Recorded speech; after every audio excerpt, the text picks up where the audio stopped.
시청자 여러분 안녕하십니까? 헬로티비 뉴스입니다. 최근 서초구 서희초등학교에서 교사가 극단적 선택으로 세상을 뜨면서 교권 침해에 대한 사회적 공분이 일고 있습니다.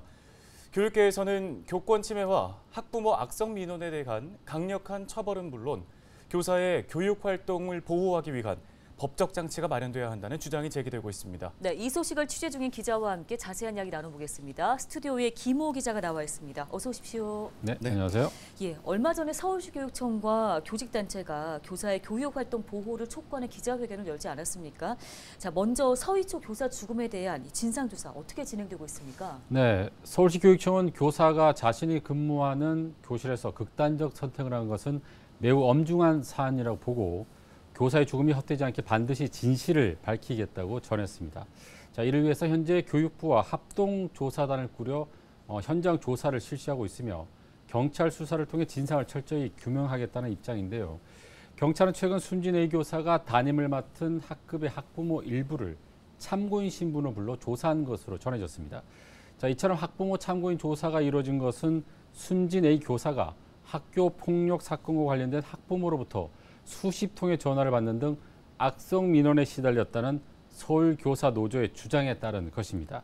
자, 경찰이 이 부분을 자세히 들여다보기 위해 최근 고인의 휴대전화를 제출받아 포렌식을 진행하고 있습니다. 네, 좀 안타까운 사건인데 이 서희초 교사뿐만 아니라 최근에 교권 침해와 관련된 사건이 좀 많이 드러나고 있다고 들었어요. 네, 그렇습니다. 이 사회적인 문제가 좀 되고 있는데요. 최근 우리 가까운 양천구에 있는 한 초등학교에서도 학생이 교사를 폭행해서 전치 3주의 상처를 입힌 사건이 발생을 했습니다. 해당 학생은 행동장애 학생으로 알려졌는데요. 학교 측은 해당 학생에 대해서 전학 처분을 내렸습니다. 전학 처분은 퇴학이 없는 초등학교에서는 가장 강력한 징계라고 합니다. 네. 전학 처분과 함께 수사기관에 고발 조치를 했는데 학생들이 교사에게 폭력을 행사하는 것에서 강력히 처분을 하겠다는 의지로 보입니다. 네. 또 기자회견이 열렸던 현장에는요, 자신의 딸도 피해자라며 인터뷰를 자처한 남성이 있었는데요. 서울 회화동의 한 사립학교에서 재직하던 자신의 딸이 교권 침해로 우울증을 겪다 6개월 전에 스스로 목숨을 끊었다며 딸의 억울함을 벗겨달라고 호소를 했습니다. 네. 아버지는 딸의 우울증을 치료하기 위해서 거제도로 가족여행을 준비를 했는데 여행 전날 딸이 목숨을 끊어서 안타까움을 좀 더했습니다. 우리 이 아버지의 인터뷰를 한번 들어보고 계속 이어가겠습니다. 같은 대책에서 안 하면은 저희들도 민원을 내니까 이게 되게 오래 걸린다고 그러더라고요. 그러면 이 사건이 지나가면 또 묻혀지고 우리 딸은 억울해요 정말.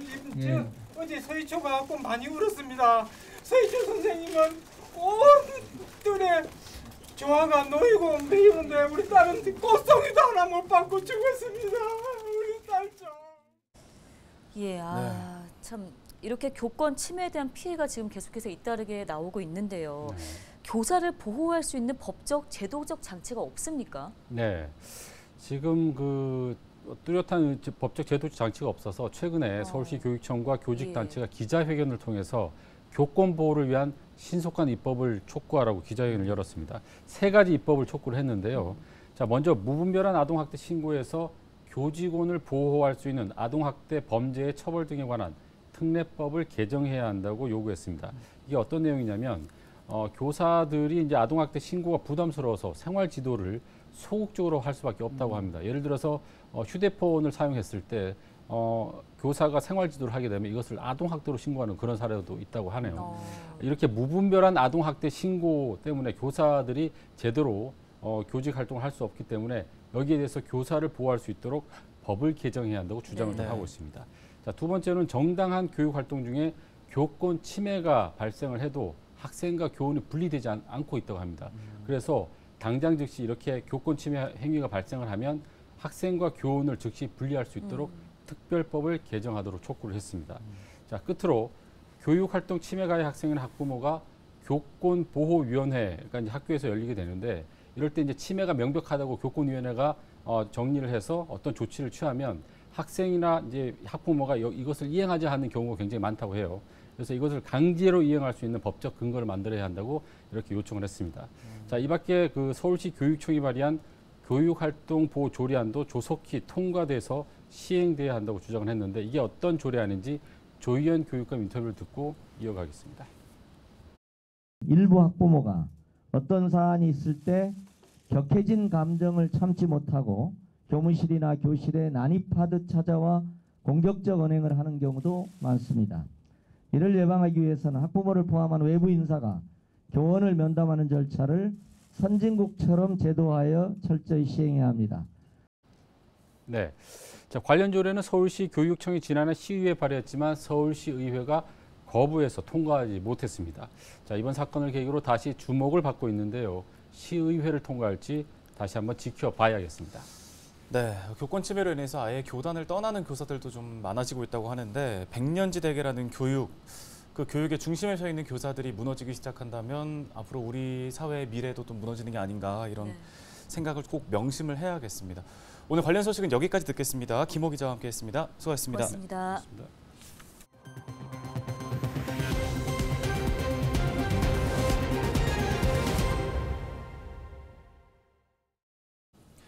다음 소식입니다. 은평구가 취약계층의 위기 상황을 지원하기 위해 은평형 한시 긴급복지 지원을 추진하고 있습니다. 긴급복지 지원 제도는 실직이나 폐업, 질병 등 갑작스러운 위기에 직면한 저소득층에게 생계비와 의료비 등을 지원해주는 제도인데요. 은평구는 국가형, 서울형 지원에 더해 은평형 긴급복지 지원 제도를 마련해 가구당 최대 50만 원씩 추가 지원하고 있습니다. 지원 기준은 기준 중위소득 100% 이하, 일반 재산 4억 900만 원 이하 등입니다.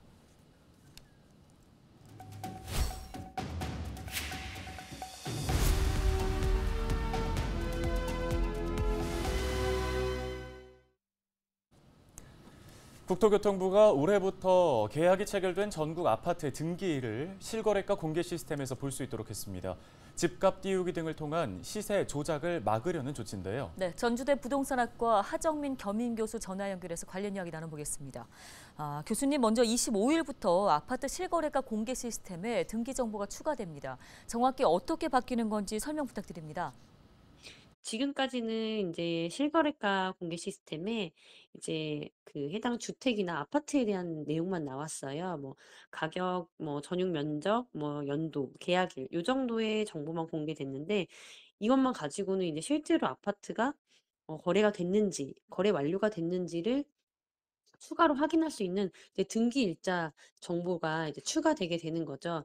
근데 기존에는 이제 실거래가는 부동산 계약을 하고 나서 이제 한 달, 그러니까 보통 30일 이내에 이제 신고를 하게 돼 있으니까 등기 이전 전에도 이제 수정이 가능한 계약서만 쓴 상태에서도 실거래가를 올릴 수가 있었거든요. 근데 이제 이 부분에 의해서 이제 뭐 거래가라든지 이제 가격 띄우기, 뭐 최고가의 허위 거래를 하고 나서 취소하는 방식으로 이제 호가 올리는 이런 행태가 좀 벌어지고 있기 때문에 이런 부분을 좀 미연에 방지하고 실제로 정말 매매가 완료됐는지를 확인할 수 있도록 해서 이런 부동산 시세 조작을 조금 방지하겠다라는 취지에서 이런 정책이 시작이 된다라고 보시면 되겠습니다. 네, 그러면 앞으로 이 허위 거래를 등록하는 시세 조작 등을 좀 막을 수 있을지 충분한 해결책이 될 수 있을 거라고 보십니까? 네, 보통은 이제 실거래가 정보가 아무래도 이제 시세에 크게 영향을 주죠. 아파트라든지 공동주택 같은 경우에는 실제로 거래된 가격이 현재의 가격으로 이제 되는 경우가 굉장히 많기 때문에 이러한 정보가 좀 더 정확하고 이제 거래 완료가 되었다라고 있으면 이제 진짜 거래로 좀 볼 수 있잖아요. 그래서 이제 허위라든지 이제 이게 진실성을 조금 판가름하는 데에 좀 도움이 될 것으로 좀 보여지고요. 연립이라든지 다세대 같은 경우도 지금 뭐 빌라왕이라든지 말이 많았는데 이 공개 범위를 좀 확대하게 될 예정입니다. 근데 비단 이 실거래가 띄우기를 통한 거 말고요. 말씀하신 대로 이제 체납이라든지 이제 세금 떠넘기기로 집값 조정이라든지 이런 부분에 피해를 보시는 분들이 좀 계세요. 집주인이 세금 체납을 한 뒤에 경매라든지 압류가 들어가게 되면 이제 세입자들은 2~3개월 뒤에 알 수 있게 되거든요. 그래서 추가적으로 이런 뭐 집값 띄우기라든지 혹은 이제 임대인들이 이런 체납이나 세금을 떠넘기지 못하도록 추가적으로 이렇게 제도를 마련해서 조금 더 이제 전월세 시장이라든지 이제 매매 시장을 조금 더 투명하게 만들 수 있겠다라고 좀 말씀드릴 수가 있겠습니다. 네, 여전히 금리가 높은 상황이라서 자금 부담이 심하고 또 집값 하락에 대한 기대와 가능성이 있음에도 가계 대출이 확대되는 등 집을 사는 분들이 지금 늘어나고 있습니다. 이 시점에 무주택자들 좀 매매를 고려해 보는 게 좋을까요? 어떨까요? 지금은 이제 2분기 시장이요. 이제 뭐 경기 수도권, 서울 수도권 중심으로요. 약간 상승세로 조금 돌아서고 있는 분위기죠. 하반기까지 상승 흐름이 지속될 가능성은 아주 높아 보이지는 않지만 좀 이제 금리라든지 이런 부분 또 해외 이제 거시 경제라든지 이런 부분에 대한 리스크가 조금 남아 있기 때문에 지금은 조금 당분간 관망세로 흘러갈 조짐이 좀 많이 보입니다. 만약에 이제 뭐 청약이라든지 아니면 위치가 좋은 구도심 내에 입지가 좋은 지역에 이제 새 아파트랑 비교를 했을 때 이제 매매가라든지 이런 부분이 70~80% 선에 들어왔다라고 되면은 입지를 보고 조금 가시는 것도 괜찮고요. 이런 부분을 조금 살펴보시고 투자 쪽이라든지 내 집 마련 접근하시면 좋으실 것 같습니다. 네, 도움 말씀은 여기까지 듣겠습니다. 부동산 돋보기 전주대 부동산학과 하정민 겸임교수와 함께했습니다.